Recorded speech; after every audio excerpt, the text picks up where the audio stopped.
നിലമ്പൂരിൽ സ്ഥാനാർത്ഥിയെ പ്രഖ്യാപിച്ച് എൻ.ഡി.എ. കേരള കോൺഗ്രസ് ജോസഫ് വിഭാഗം സംസ്ഥാന കമ്മിറ്റി അംഗം അഡ്വക്കേറ്റ് മോഹൻ ജോർജാണ് നിലമ്പൂരിൽ താമര ചിഹ്നത്തിൽ മത്സരിക്കും.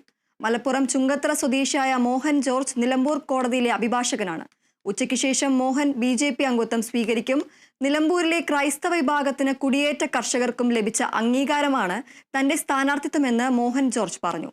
വികസിത നിലമ്പൂർ എന്ന മുദ്രാവാക്യം ഉയർത്തിയാണ് എൻ.ഡി.എ. തെരഞ്ഞെടുപ്പിനെ നേരിടുക. വന്യമൃഗശല്യം ഉൾപ്പെടെയുള്ള ജനകീയ വിഷയങ്ങൾ ഉയർത്തിയായിരിക്കും പ്രചരണം. കേന്ദ്രമന്ത്രി ജോർജ് കുര്യൻ ഉൾപ്പെടെ പ്രചാരണത്തിനെത്തുമെന്നും മോഹൻ ജോർജ് പറഞ്ഞു. അവിടെ തീർച്ചയായിട്ടും മതന്യൂനപക്ഷങ്ങൾക്ക് നല്ല പരിഗണന കിട്ടും. തീർച്ചയായിട്ടും യാതൊരു സംശയമില്ല, നല്ല പരിഗണന കിട്ടും. ജോർജ് കുര്യൻ സാറിനെ മന്ത്രിയാക്കിയില്ലേ, എന്നെ സ്ഥാനാർത്ഥിയാക്കി എന്നെ മതന്യൂനപക്ഷങ്ങൾക്ക് ഒരു പരിഗണനയായിട്ട് വേണമെങ്കിൽ കാണാമല്ലോ. അങ്ങനെ വ്യാഖ്യാനിക്കാണ്.